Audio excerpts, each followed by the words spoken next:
Arratsaldeon. Aquí.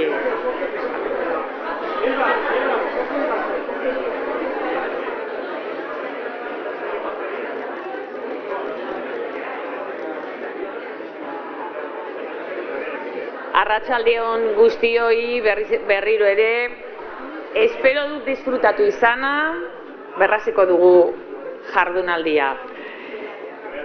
Inklusio prozesuak eta politikak hizpide izaten jarraituko dugu, baina hurrengo orduan begirada ikuspuntua aldatzea proposatuko dizuegu.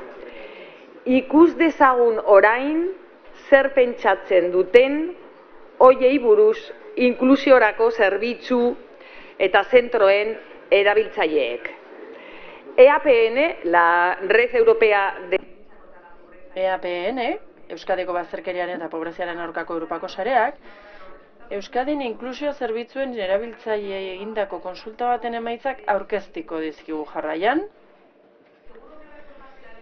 Gogoan izango duzue, aurreko legealdian egin zuten, antzeko zerbait, diru sarrerak bermatzeko sistemei buruz. Eta kasu honetan, kontsulta maiatz osoan egin da, pertsonentzat ezagunak ziren inguruneetan egin da, eta bi galdera egin zaizkie. Batetik, zer iritzi duten inklusio zerbitzuen egokitzapen mailari buruz, pertsonen askotariko beharrei erantzuteko, eta bigarrenik. Eta gainera lotuta egongo da azken maila inguruaren gaiarekin. Zuen ustez, zer iritzi duzue zerbitzu hori buruz eta gizarteko gainerako pertsonek zerbitzu horietara jotzen duten, gizarteko gainerako pertsonek zer iritzi dute zerbitzu horietara jotzen duten pertsonei buruz? Pertsona egon dira bilduta gaur goizean ondorioak ateratzen, informazioa osatzeko formatu egokituetan. Nos van a contar cómo ha sido. Orain kontatuko digute, nolakoa izan den prozesua, Ana Sofi Telletxeak, EAPN-eko Euskadiko Zuzendaritza Batzordeko kideak eta Elena dela Era sareko teknikariak. Eta gero eztabaida bat irekiko dute, beste hainbat pertsonekin, esperientzia eta testigantza emango diguten pertsonekin. Ana Sofi, Elena, Maia Domingo, Imar Rekak, Marta García eta Txema Campos, datu zera boltzara.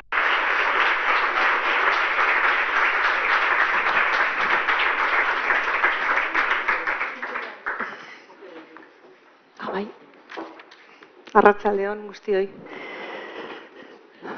Bueno, hemen gagoz, EAPN Euskadi barnean partaidetza eta kontsulta prozesu bat egin genduen pertsona batzuk. Prozesu hau landu dugu gizarte zerbitzuaren erabiltzaileen artean, proposamena Eusko Jaurlaritzatik jaso genuen, batez be ekonomia lan eta enplegu sailatik, eta konkretuki gaurko saioa antolatzeko.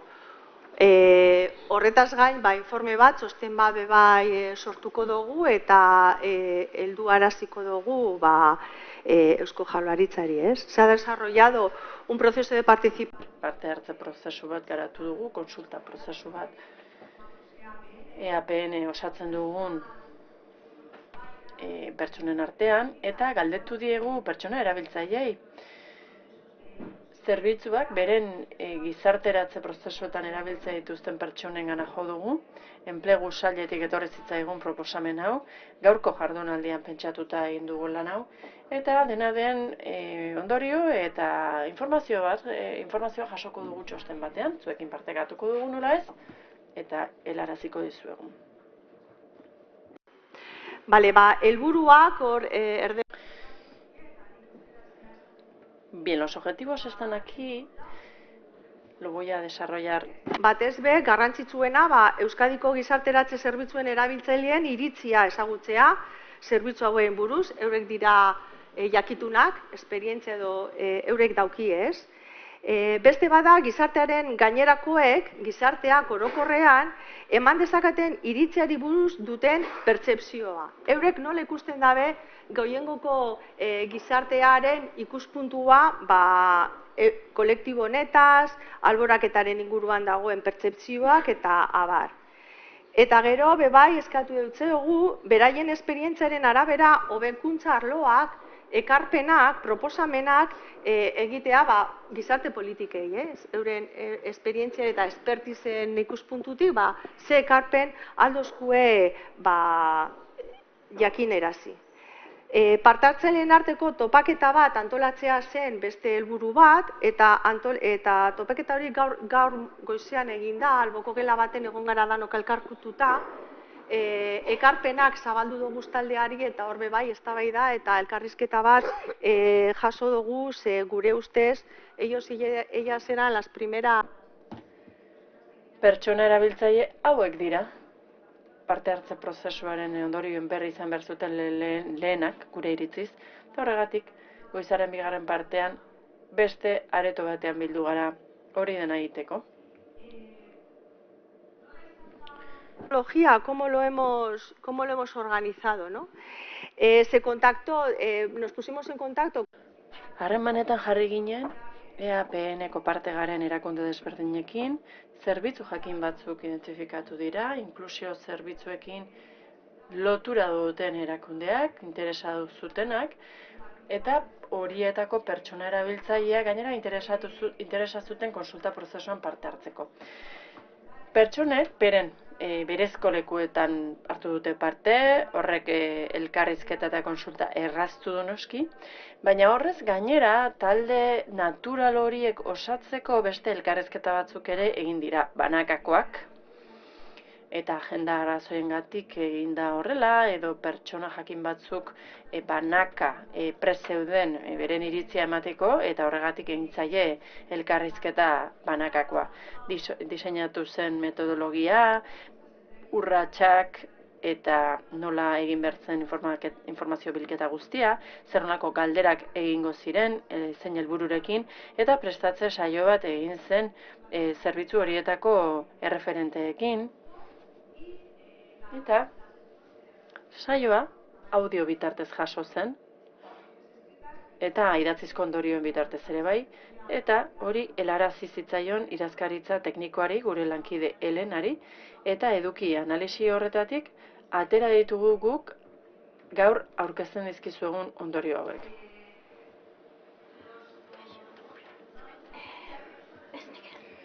Parte hartze datuak hauexek dira. EAPN-ren parte garen erakundeetako 11ak bultzatu dute kontsulta taldeak, 15 talde sortu dira eta 22 elkarrizketa egin dira. Banakako elkarrizketak egitea eta batez ere emakume talde espezifikoetan egitea, izan ere horixe eginda emakumeen parte hartzea bultzatzeko, izan ere batzuetan gehiago kostatzen zaigu espazio publikoetan parte hartzea. Bada, lortu dugu genero parekidetasuna duen parte hartze bat lortzea, kontuan hartuta zer gertatu ohi den inklusio eta esklusio prozesuetan. Beraz iruditzen zait, metodologia honek erraztu egin duela emakumeen parte hartzea. Bestalde, lurralde banaketa, taldeena, hortxe duzue, Bizkaian 7 talde, Araban 1 eta Gipuzkoan 3. Beraz, ikuspegi bateratu bat lortu dugu Euskadi oso jasotzen duena, eta jatorriari dagokionez. 74 pertsonak bertakoak nazionalak dira, eta 34 atzerrikoa, beraz, perfil desberdinak. Adinaren perfilak ere baditugu, txostenean izango dituzu ikusgai. Oraindik ez ditugu behar bezala aztertu. Tira, zer landu da? Inklusio prozesuekin lotura duten zerbitzu guztiak atera dira, kontuan hartuta gaur goizean aipatu den heterogeneotasuna eta konplexutasuna.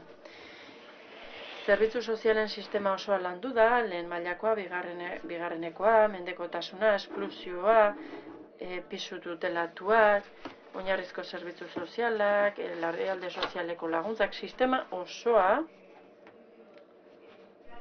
gizarte zerbitzuko sistema osoa, tutela zerbitzua, genero indarkeriko zerbitzuak, udal larrialdi zerbitzuak, sistema osoa diodan bezala, etxebide, alokabide, alokairurako laguntzak, eta spoilerra egingo dizuet, baina etxebizitza da goi-goian dagoen afera bat, ez dut uste hau inorentzako harrigarria denik baina tira, eta osasunaren alorrean buru osasunerako artapena, batez ere buru osasuneko zentroekin, ospitalekin, arreta psikiatriko ospitalizatuarekin lotuta dauden erakunde eta espazioak aztertu ditugu, eta beste eremu eta programa batzuk ere bai, adibidez, zuzenean. Eta nahiko ongi baloratua dago, eta hori ere spoilerra da, eta trapezistak programa. Eta bestalde, bide batez, ekarpenak egin dituzte hirugarren sektoreko erakundei buruz ere, izan ere erakunde horiekin daude harremanetan pertsona hauek. Hemendik aurrera, hitza utziko diet kidei, nire kide Elenari, berak ondorioak komentatuko dizkizue. Ondorioak, nola antolatu ditugu? Multzokatu ditugu. Iruditzen zait gaurkoan interesgarriagoa dela gero eztabaida irekitzea hementxe ditugun pertsona hauekin, beraz oso laburra aipatuko ditut ondorioak eta bloke nagusiak nabarmenduko ditut, da zer kontu atera diren. Baina gero Ana Sofik esaten zuen bezala, txostena hortxe izango dugu, askoz luzeago izango da, eta beraz hor nahi duenarentzat azalduta egongo da aspektu bakoitza. Lehenik eta behin, txostenaren aspektu positiboak balioetsi ditugu. Zer nolako kontuak aipatu dira aspektu positibo gisa. Pertsona erabiltzaile gehienak oso interesatuta daude, asko balioazten dute sostengu emozionala. Honek bizitza egonkortzen laguntzen duela esaten dute, autonomia irabazten dutela, eta inklusio zerbitzuari buruz galdetzen zaienean, esaten dituzte hainbat hitz, akonpainamendua, atxikimendurako laguntza, eta akonpainamendua eta referentziazko figura oso ongi baloratzen dituzte, eta alderdi negatiboetan aipatzen da segimendu bat edukitzeko beharra zerbitzuetatik atera ondoren, lotura horiekin eta izan dituzten referenteekin, entzutea, empatia, ez da epaitzen unez zailetan, hori ere aipatzen dute erabiltzaileek. Bestalde, etxebizitzarako sarbidea, trebakuntza, enplegua balioesten da eta hobetzen dela esaten digute, baina ez da iristen beharra erabat estaltzera, baina hobetzen da etxebizitzarako sarbidea, trebakuntza enplegurako emakumeak oso garrantzitsua nabarmentzen dute, inklusio zerbitzuetan babestuak sentitzen direla, hori emakume denek esan digute, eta asko balioesten dute zerbitzuen arteko koordinazioa eta sostengu emozionala. Horregatik hitz egin dugu buru osasunaz eta buru osasunaren zerbitzuek, inklusio zerbitzuekin duten koordinazioaz. Eta ibilbide luzeena egin duten pertsonek esan digute hori denborarekin aldatu dela. Eta gaur egun koordinazio askoz gehiago dagoela. Informazioa argia eta egokitua izan ohi da, esaten digutenez.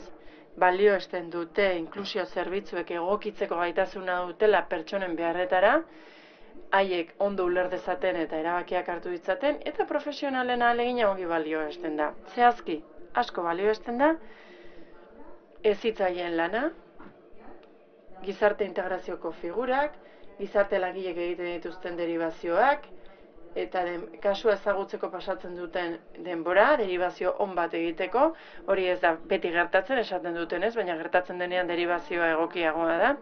Eta asko balioesten da lanbideko orientatzailearen figura.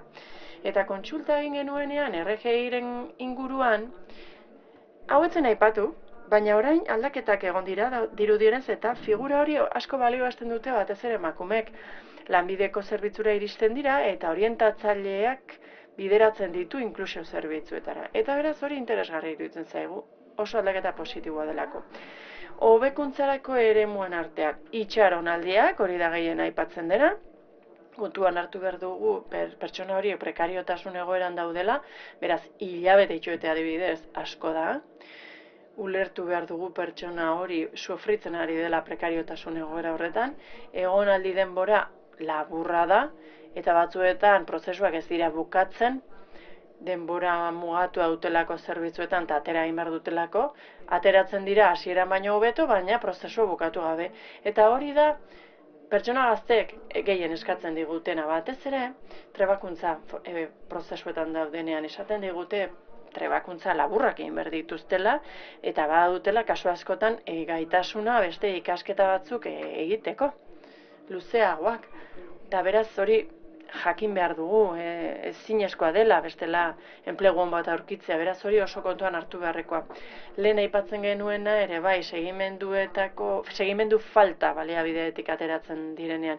Pertsonak ateratzen direnean, autonomia badute, beste baliabide batzuetara iritsi daitezke, baina falta motatzen dute lehengo referentzia. Eta esaten dute denbora batez, transizio bat egon beharko litzatekeela segimendua egiteko kasuei. Eta hori aipatu da hainbat aldiz. Alderdi punitiboa ez dago ongi balioetxea, pertsonei pentsatzen dute arauak bai, egon behar direla, baina oinarrizko beharrei eragiten dieten kontuetan, adibidez, ostatua edo lehen mailako arreta, horrez dira ongi baloratzen alderdi punitiboak. Ez dago proposamen garbirik, baina esaten dute nolabaiteko proposamen bat egon beharko litzatekela, ez punitiboa, baina egoera horretan daudenentzat egokiagoa. Imaginatuko duzuen bezala, hobekuntza alorrak askoz gugariagoak dira, etxe bizitzaren kontua, Ana Sofik esan dizuena. Etxe bizitza batzuetan gutxi egokitzen da pertsonen beharretara, pertsonek espazio pribatua balioesten dute.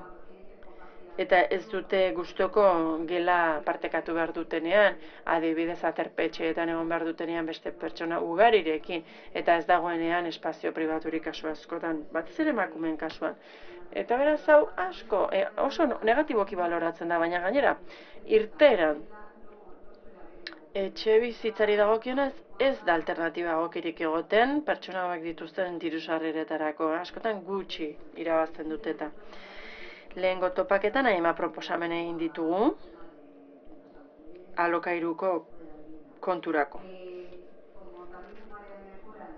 Hobekuntzarako izapide gehiegi eta oztopo teknologikoak. Lehen ez ditugu aipatu, baina talde batzutan hau aipatu da.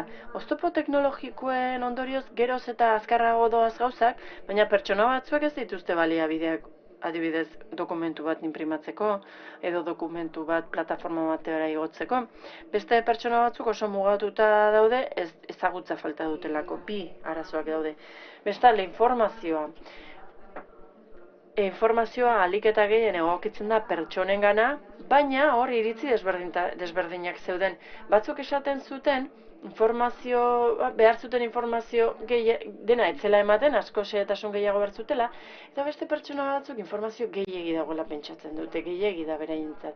Eta beraz, hor dirudienez gure erantzuna ez dago egokituta pertsonaren beharretara. Intersekzionaltasuna aipatzen genuen lehen, eta horixe da egin behar duguna. Eta eztabaidan segurazko aipatuko da. Bestalde, pertsona batzuek, arrazoi etnikoegatik, jatorriagatik edo beren egoeragatik, gaizki tratatuak sentitu dira edo aurre iritziak somatu dituzte zerbitzuetara iristen, eta hori adierazi egote.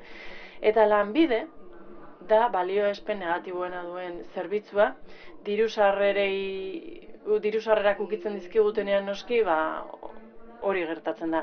Aipatzen dute azken aldian hobetu egin dela, baina kexak badaude burokraziak nola funtzionatzen duen, betekizunak, itxaronaldiak, zer nolako betekizun zorrotzak dauden prestazioetara iritsi ahal izateko, batez ere prestazio ekonomikoetara, eta faltan somatzen dute trebakuntza zerbitzu bat lanbiden tramitaziorako.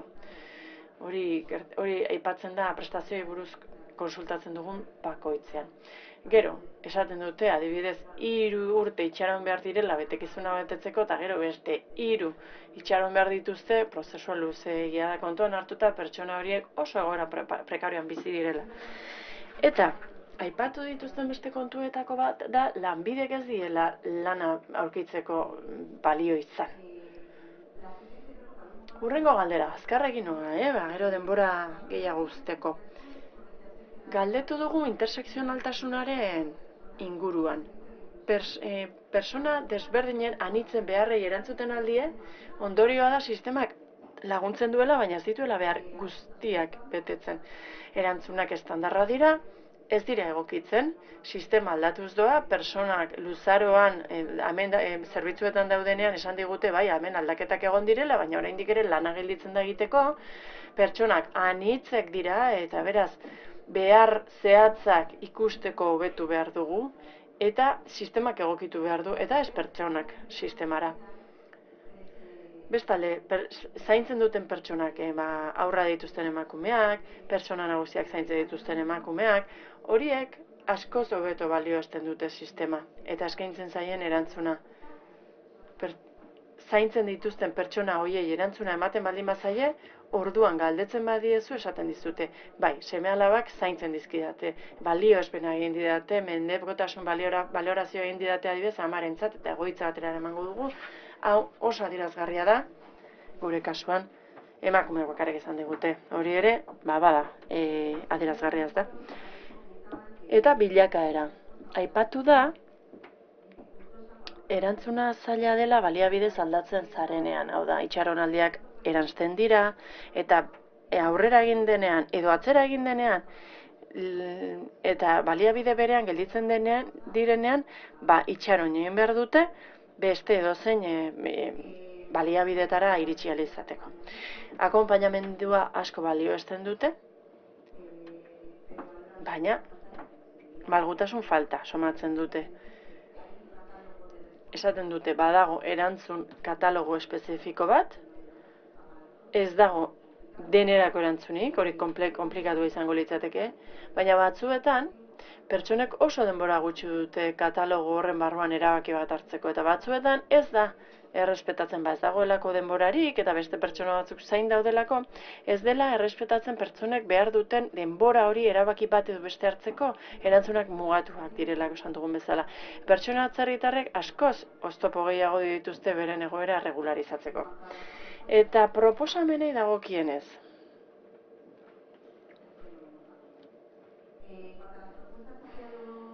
Zerbitzuetarako proposamen zehatzak.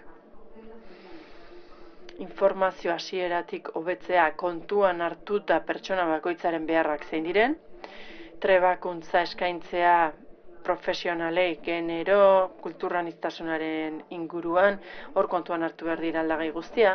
Bestalde, pertsona atzerritarrek esaten ziguten oso garrantzitsua dela, kulturaniztasunaz gain, izan ere, kulturak askotan oso desberdinak dira eta ezer ezagutzen ez duten lekuetara iristen dira, bada referentzia asko pertsona bat egon dadila hizkuntza desberdinak hitz egiten dituena edo itzulpen zerbitzua egon dadila. Horrek lagunduko luke eta gero egongo litzateke kulturaniztasunaren afera osoa. Bestalde, aipatzen ziguten, esperientzia desberdinak daude tokatzen zaizun pertsonaren arabera. Hor, protokolo batzuk egon beharko lirateke, zerbitzu guztietarako partekatuak, edo trebakuntzak etengabekoak zerbitzuen barruan, arreta hori egokitzeko pertsona bakoitzera. Leihatila bakarra izatea, pertsonak leku bakarrera joan beharra izatea, eta ez izatea leku batera edo bestera, hau da, leku batera joan eta historia osoa behin bakarrik kontatzea, ze bestela askotan kontatu behar izaten dute leku desberdinetan, eta leku horretatik leku batera edo bestera bideratzea kasua, hartara koordinazio horri esker gauzak errazagoak izan daitezen. Bestalde zerbitzuak eskubide gisa ulertzea ez mesede modura, alde batetik etengabe esaten zaigu prestaziorako eskubidea dagoela, beste eskubide batzuk daudela, baina kasu batzuetan gero kontraprestazioak eskatzen zaizkie, eta hori ez dator bat bestearekin. Sobre todo de las mujeres. Emakumeen kasuan bereziki, baina esango nuke pertsona gehiok ere pentsatzen dutela hori. Kontziliazioa ere garrantzitsua da familiaren eta lanaren, enpleguaren kontziliazioa. Izan ere, kontsultan parte hartu duten emakume asko zioten zerbitzura etorri zirela, aurrekin etortzeko aukera zuelako, horrela aurrak zaintzeko aukera zuelako. Nire seme-alabaren bat gaixo baldin badago ez da zer gertatzen egun bat tegatik ez etortzeagatik. Beraz, kontziliazioa honelako zerbitzuetan ere oso garrantzitsua da. Etxe bizitza irisgarriak sortzearen noski oso garrantzitsua, eta amaitzen joateko gizarteak zerbitzu hori buruz duen pertzepzioari buruz ere galdatu da. Hemen hainbat iritzi daude. Alde batetik batzuek uste dute zerbitzuak ez ezagunak direla, hau da lan gehiago egin behar dela proposamen hauek ezagutzeko, kanpainak eta abar. Horrela aurreitzien kontra egingo litzatekeela. Izan ere, pertsona askok lotxagatik edo uste izanagatik sistema hau profil jakin batzuetako dela ez dira gerturatzen, ez dira hurbiltzen, eta aipatzen zuten auzotarrek, bizilagunek ondo ezagutzen badute zerbitzu hauetan zer egiten den, pertzepzio hori eta bizikidetza hori asko hobetzen dela auzoaren arabera. Beraz, proposatzen zen, adibidez, noski erabiltzaileen pribatutasuna babestuz hainbat jarduera egitea. Adibidez, egia da askotan, erabiltzaileak babesteko ohitura dugula eta ez dugula gure lana ezagutarazten. Beraz, noski, pribatutasuna babestuz, interesgarri izango litzateke gure jarduna ezagutaraztea. Horiek izango lirateke ondorioak, esan bezala labur-labur, horrela ordu erdi izango dutelako solaskideek debaterako, eta izenak errepikatuko ditut. Hemen ditut Imad, Rekab, Txema Campos, Marta García eta Amaia Domingo. Esan bezala, kontsultan parte hartu dute, baina, elkar ezagutzen dugu, egia da gaur Imad ezagutu dudala, baina entzuna nuen, eta gainerakoak ere ezagutzen ditut. Beraz, harreman jarraitua dugu. Eta gustatuko litzaiguke hainbat galdera egitea. Hasteko, gustatuko litzaiguke zuei galdetzea, lehen topaketan egon garenean, ondorioak aipatu ditugu, ezta? Eta zuen istorioa ezagutzea gustatuko litzaiguke, da, zuen istoriotik, zuen bizipenetetik abiatuta, lortu dugu alderdi positiboak aurkitzea, zer nabarmenduko zenukete, zer izan da positiboa, zer izan da negatiboa. Nork hasi nahi du? Bale, ni hasiko naiz beraz. Kaixo? Guztioi, esan duten moduan, ni Imad naiz, eta apur bat labur bilduko dut zein den nire istorioa.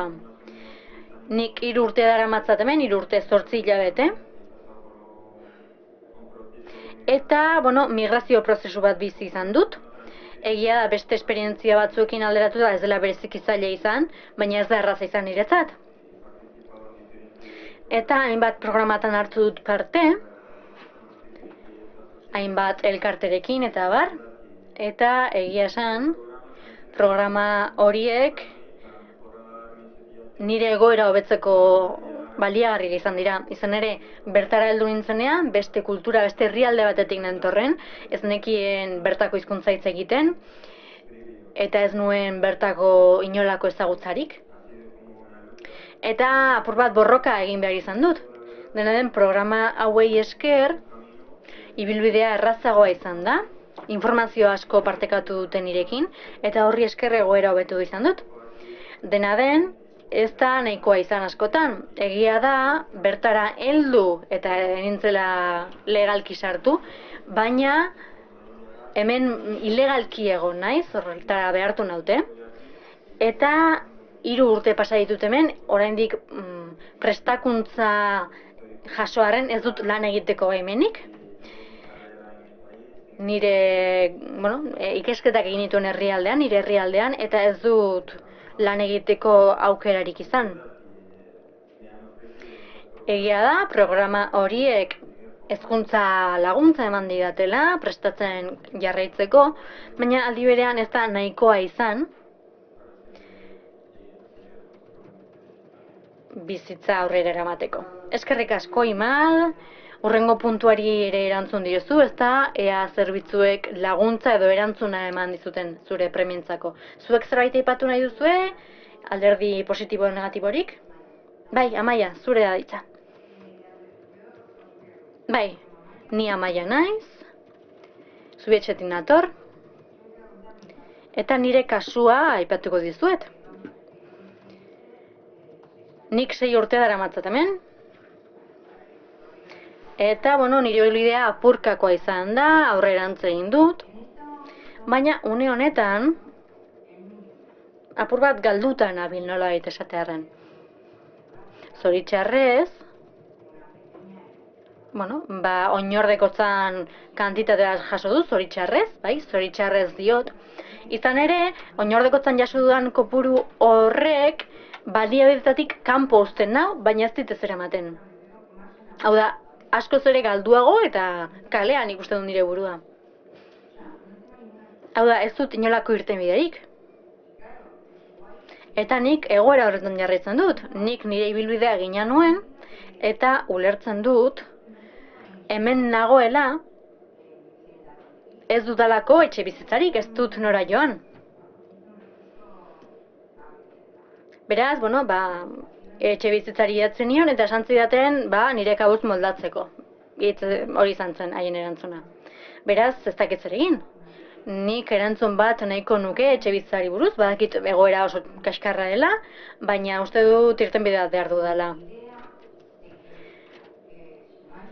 Ez badago nahikoa etxe bizitzarik, uste dut, itxita dauden artean, eta bankuak eramandako etxeen artean, eta lokal komertzialen artean, uste dut etxe bizitza gehiago egin daitezkela, edo etxe bizitza bilakatu. Esango nuke, gutako gehienok gure adinean bakarri gaude. Hau da, pertsona bakar batek izango du hor bizimodua, ez dugu sekulako etxea behar, hau da, ohe bat, sukaldea eta komuna, besterik ez. Bestalde, zerbait aipatu nahi nuke.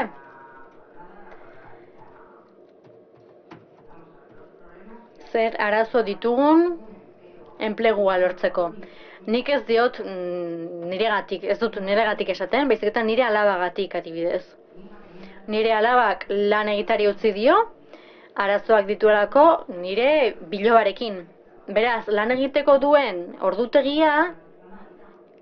horrek ez dio ahalbidetzen lan egitea, ez da, semea jaso behar du, bazkaltzera jateko, gero 2 ordu terdi egon, gero berriro jaso, beraz, ez du lanik topatzen ordutegi horrekin. Eta beste hainbat gauza esan ditzaket, baina uste dut nire burua moztuko dudala apur bat. Bestalde, esan nahiko nuke, ni emakume gisa, egia da Zubietxek laguntza handia eman didala. Izan ere, emakumeek osatutako talde bat dugu, oso indartsua da.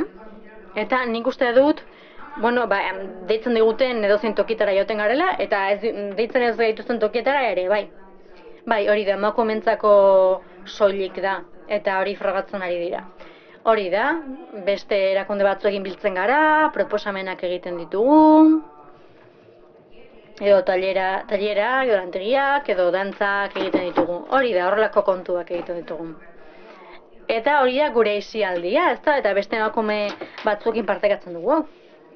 Eskerrik asko, Amaia. Zerbait gehiago esan nahi?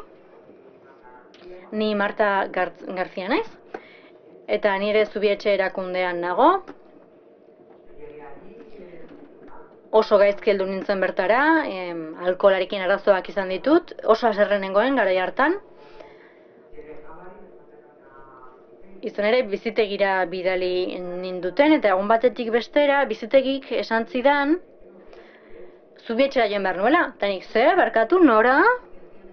Bai, hori da, jendeak uler dezan, ez dituzulako guztiak ezagutzen noski, bi erakunde dira, eta trantsizio hori aipatzen du, ezta, batean alde batetik bestera bidaltzen zaituztela. Hori da. Gaur egun, benetan eskerrak eman nahi dizkiet. Arreta handia eman didatelako, niregatik borroka egin dute, eta borroka egiten dute oraindik ere. Baina emakumeen etxe batean bizi naiz, eta oso babestua sentitzen naiz, Amaiarekin bizi naiz, eta baita beste kide batekin ere, Zeliarekin, eta egia esan oso ondo gaude. Pisu duina da. Bertan inguruan dago, eta oso gustora gaude. Eta zuk esaten zu oso ondo zaudela, baina baliabideen zer alderdi positiboa aipatzen dituzuzuk. Bai, oso onak dira. Bai, baina zer azpimarratuko zenuke, zertan dira onak? Adibidez, gure pisua emakumeena da soilik, hori da, emakumeak bakarrik daude. Eta zuek horrelako espazio bat behar duzu, ezta? Bai, hala da, ni Zubietxen hasi nintzenean, pisua mixtoa zen, eta azkenean bakarrik geratu nintzen, gizonezkoekin. Eta ez zuen gaizki ezagutzen nituen, eta tipo jatorrak ziren. Baina egia da kontu batzuetan nahiago duzula, ezagik jantzerakoan iritzi eskatzen nien, eta tira. Hori da, edo komunetik biluzik atera zaitezke. Ez da zer gertatzen. Eta, bueno, gure kontuak ere aipatzen ditugu, eta bar, niri futbola gustatzen zait, ez, pentsa. Bai, futbola ez da gizonen kontua soilik, hori da. Baina kontua apur bat handiagoa zen. Bai, telebistarekin ez dugu inoiz arazorik. Eta pixu batzuetan gertatzen da, telebistak arazoak sortzen ditu, nik hau nahiago dut, ez, ba nik hau. Ba, gurean ez dugu horrelako arazorik. Bi hauek aipatu dute, nik ez dute aipatu, bakartasuna, ez da, bakardadea sentitzearen sentsazio hori. Batzuetan pertsonek hori sentitzen dute, ez da? Bai, egia da askotan ni bakarrik sentitzen naizela, oso bakarrik.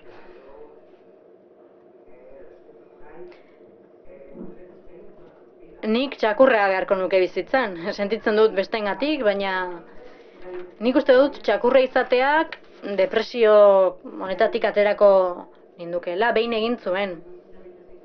Bai, egia da, baina inklusio zerbitzu askotan ez dute maskotarik onartzen.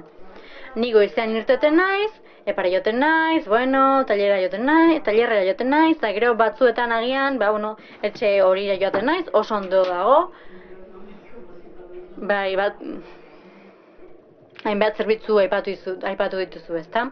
Bai, apur bat egoten naiz, baina bueno, eskulanak egitea gustatzen zait. Nik dentarik dut etxean, denda bezalakoa naiz. Bai, utzi dizagun Txemari hitz egiten. Bestela denbora joango zaigu. Esaigu zu, Txema, zer alderdi positibo ikusi dituzu? Zuk ere ibilbide luzea izan duzu, ezta? Bai, nire ibilbidea nahiko zaila izan da, drogetan aritua naiz, jonki ere izan naiz, agiantxan egon nintzen, eta, bueno, garai hartan 30 pertsona ninen, eta erabat galdu nuen, eta horrek erabat agaltu zidan ikuspuntua, eta esan nuen, kito, hau utzi behar dut, drogak utzi behar ditut, eta zorionez, laguntza eman zidaten. Eta aurre egiteko borrokatu behar izan nintzen. Izan ere, bizitzen jarraitu nahi nuen, ez nuen mundua utzi nahi. Eta edozer gauza egiten jarraitu nahi nuen, hemen egoteko. Alik eta beranduen hil, ba, asko zobeto. Ba, 200 urterekin hiltzen naiz, asko zobeto, baina zaila da. Eta laguntza oso ona izan nuen, askotan lagundu zidaten. Laguntza psikologikoa izan nuen, eta sekulako laguntza eman zidaten. Izan ere, drogak usteko, oso ausarte izan bertzara. Eta egoerari aurre egin behar diozu. Eta batez ere, laguntza ematen zidaten pertsona horiek jarraipen egiten zidaten. Psikologoak, psikiatrak eta denetarik akonpainamendua eman zidaten. Toki batera joaten nintzen, eta banekien nola izan harremanak, askotan zaila izaten da. Bueno, apur bat galdu dugulako, ez da gure ibilbidea, kostatzen zaigu beste pertsona batzuen aurrean hitz egitea, apur bat analfabetoagoak garelako, barkatu hitz hori erabiltzegatik. Baina batzuetan pentsatzen duzu, sekulako laguntza eman didate, ez da? Eta 98an hasi nintzen, 2000 urtean utzi nuen, lana lortu nuen, eta oso ondo egin nuen aurrera. Eta orduan nire pertsona bat ezagutu nuen, pertsona hori galdu nuen, eta orduan erotu egin nintzen, pisua utzi nuen, kalera joan nintzen, eta denak 5 axola niri, berdin zidan heriotzak eta bar, baina zorionez, apostolikas izeneko horretara itzuli nintzen, Caritasera, gaur egun giltza da. Eta egia esan bertan ematen didaten babes hori izugarria da, zoragarria da. Gauza asko irakasten dizkizute, pertsona izaten irakasten dizute batez ere, ondo sentitzen zara zure buruarekin, eta barruan duzun guzti hori aska dezakezu. Eta hartara haiek ere laguntza emango dizute gauzak behar bezala egiteko. Eta benetan balioesten dut, asko aldatu du nire bizitza, baina baita erakundeak ere asko aldatu dira, izan ere interesa jartzen dute beti. Eta haiek jartzen duten interesa guk ere jarri behar dugu. Beraz, uste dut hori baliosteko modukoa dela, eta benetan txaloero bat eman nahi dieta jei.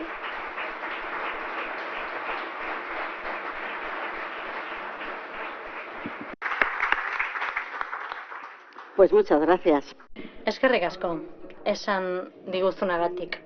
Hemen emakume asko daude, pertsona asko ari dira elkartetan lanean, eta sistemetako profesionalarek bai administrazio publikokoak eta beste sekulako lan egiten dute.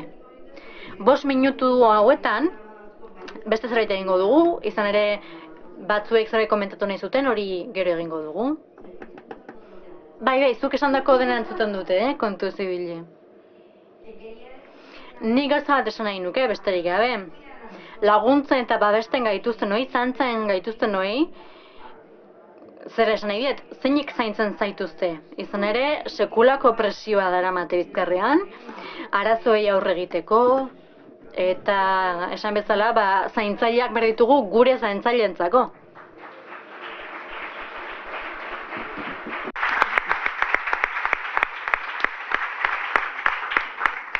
Bueno, Azken galdera bat egingo dizuet, eta gero gainera horrengo mahai inguruan hori aipatuko dugu.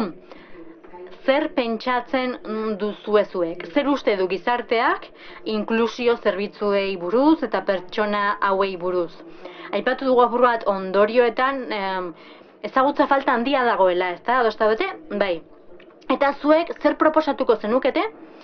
Zerbitzu hauek ezagutarazteko eta iritzia hobetzeko.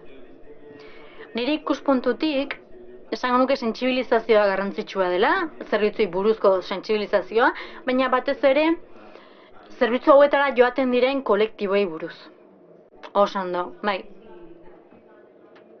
Zuek uste duzue ikuspegi negatiboa dagoela, zuen errealitateari buruz, zuen bizitzei buruz? Bai, zelantzarik gabe. Nabaritzen dugu eta horrek prozesua jarritzeko asmo horretan eragina du. Paper asko bete behar dira, hau egin behar da, beste hau egin behar da, asko mugitu behartzara, zuk lortu nahi duzun hori lortzeko, zaila da, normala da, baina sentsibilizazioa areagotu behar dugu. Eta horrela babes handiagoa izango dugu, badakigu babesa dugula, erabat, baina uste dut apur bat gehiago behar dugula. Bai, hori da, gizartaren babesa, gu ez gara ikusezinak. Nik uste dut, nahian telebistan dokumentalen bat edo egin daitekela. Eta telebistan eman. Bai, gauza zehatzak egitea oso ondo dago. Ez dakit Sonsoles izan edo El Hormigueron izan, baina egin dadila. Ez dakit araño helduko garen, baina tira. Hemen esan bezala hainbat iritzi izan ditugu, topaketan ere bai, batzuek esan digute, nik nire hotxa eman nahi dut, telebistaren aurrean jarri, mundu guztien aurrean jarri, eta beste batzuek beste iritzia dute. Hori da, beste batzuei asko kostatzen zaie beraien errealitatea azaltzea, baina azken finean guztiok gara pertsonak, eta gutako inork ere, nire prozesuaz ari naiz noski, baina gutako inork ez du aukerarik izan, non jaio nahi duen erabakitzeko, baina guztiok dugu aukera eta eskubidea bizitza guk nahi dugun lekuan bilatzeko.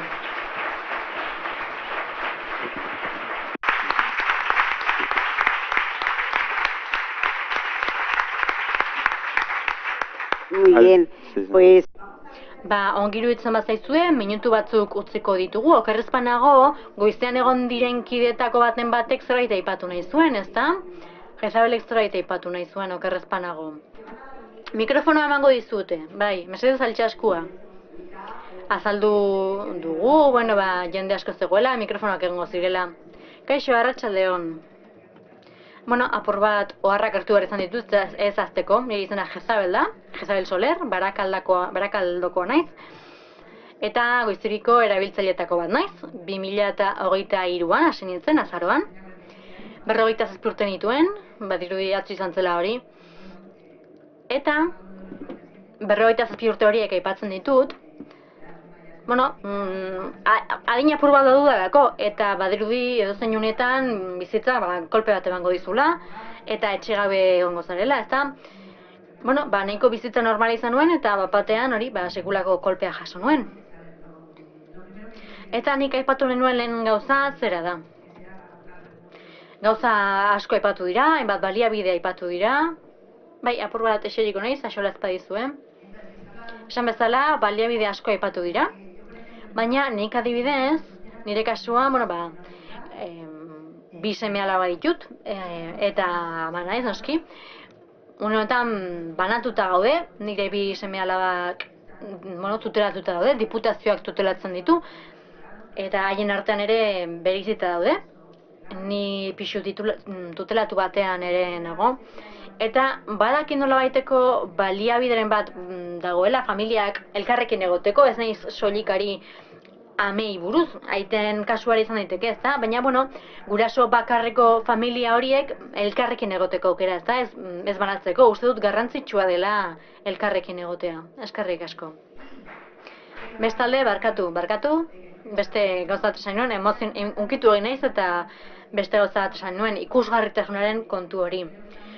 Uste dut oso garrantzitsua dela, adibidez, eskoletan, erakundetan, kultura etxeetan, apur bat hitzaldiak antolatzea, ez dut uste oso zaila denik, eta uste dut interesgarria dela, gure esperientzia izandako jendea bertara joatea, bere esperientzia kontatzea. Uste dut oso modu erraza izan daitekela, egoerari ikusgarritasuna emateko.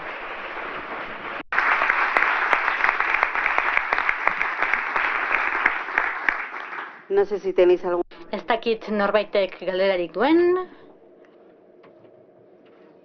Eskerrik asko. Bai, beste galderarik bai, aipatutakoari buruz. 10 minutu utzi ditugu galdera asko jasotzeko, baina horregatik aritu gara apur bat presaka. Zerbait aipatu nahi duzu zuek? Bai, nik gauzat eskatu nahi dut.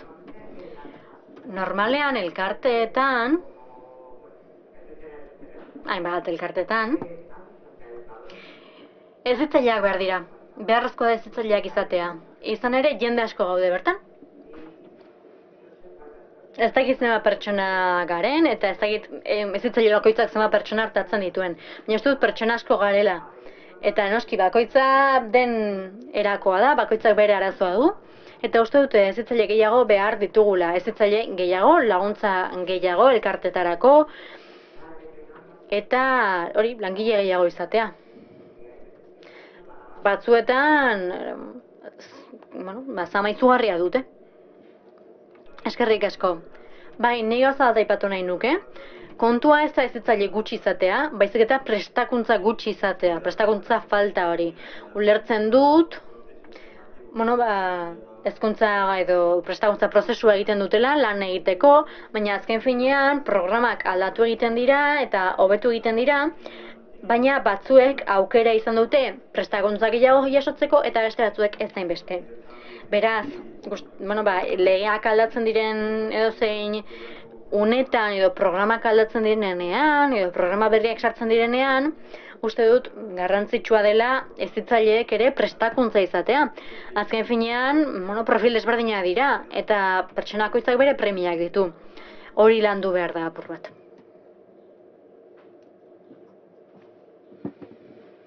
No necesito ni que... Ez dugu ebaren oharra behar izan.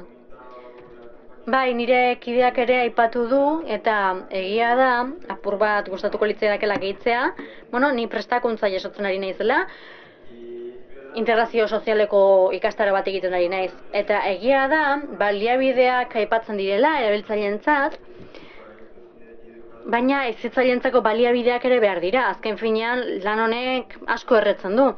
Eta babesa behar dutela uste dut, babes psikologikoa, eta lanetik deskonektatu alizateko aukera hori, ezta? Izan ere nahiko lan zaila da.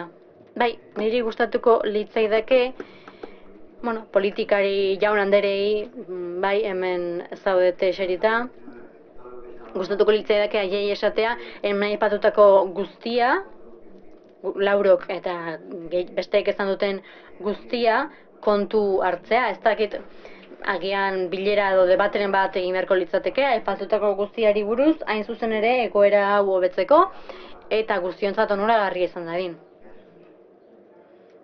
Bai, batzutan badirudi hitz egiten dugula eta bai, esku bat altxa dute hemen.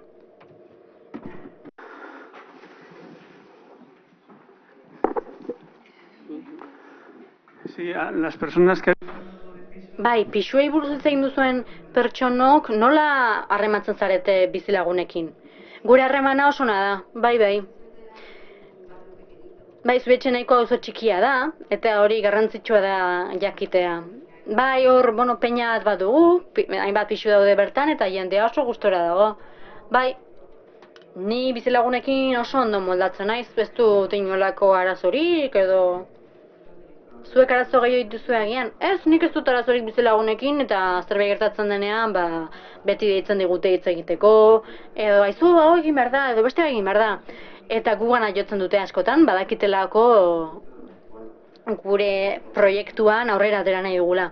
Eta hori oso onuragarria da, baita haientzat ere. Sentiko goztasun hori badago, ezta? Besteenganako errespetua. Eta hori da garrantzitsua. Imadek zerbait esan nahi zuen. Bai, guk adibidez, jatorriz, arazoak ditugu, alokairua topatzeko, agian ofertak edo eskaintzak ikusten dituzu, eta izena galdetzen dizutenean, izena esan, eta barkatu alkiratu dut. Eta une honetan adibidez, udalaren proiektu baten nago, etxebizitza komunitarioak izena du, eta gustatuko litzaidake udalerri eta proiektu gehiago batzea. Iruditzen zait oso proiektu interesgarria dela, eta onuragarri izan daitekeela inklusiorako, gizarteratzerako eta horretarako.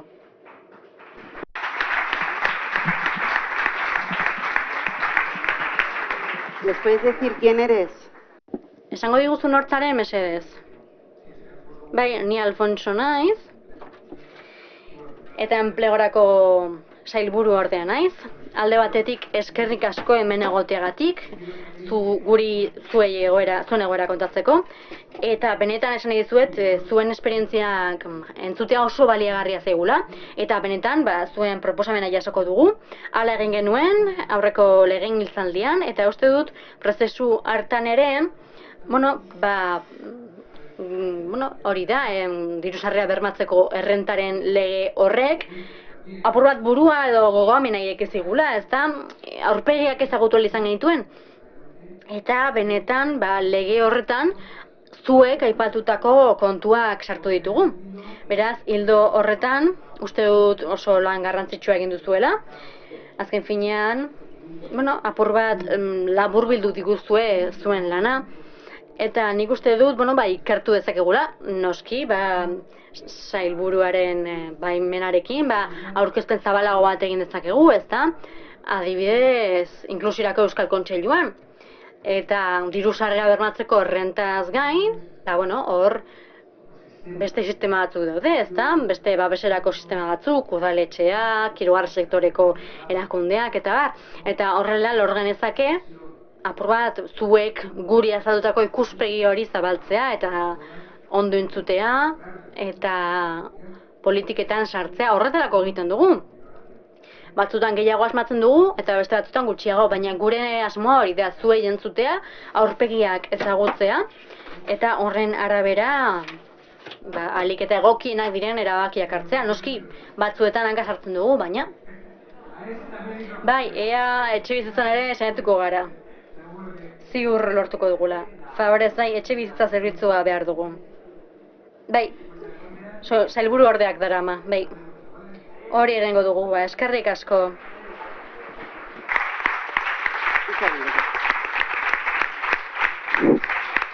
Yo también... Nik ere gauza bat gehitu nahi dut. Itxaronaldiei buruz. Batzuetan, zerbitzu jakin batzuetara heltzeko asko itxaron behar izaten dugu. Gainera, langileak aldatzen dituzte, eta orduan baliteke zuk langile bat izatea, baina gero, bajartu behar izatea, beste bat etorri arte itxarotea, orduan berriro kontatu behar diozu pertsona horri prozesu osoa, zer prozesutan edo momentutan zauden. Eta uste dut horrek apur bat, etxe egiten gaituela, ez da istorio berdina luzaroan kontatu behar duzulako, eta horrek azkenean etxipena sortzen du. Aldi berean,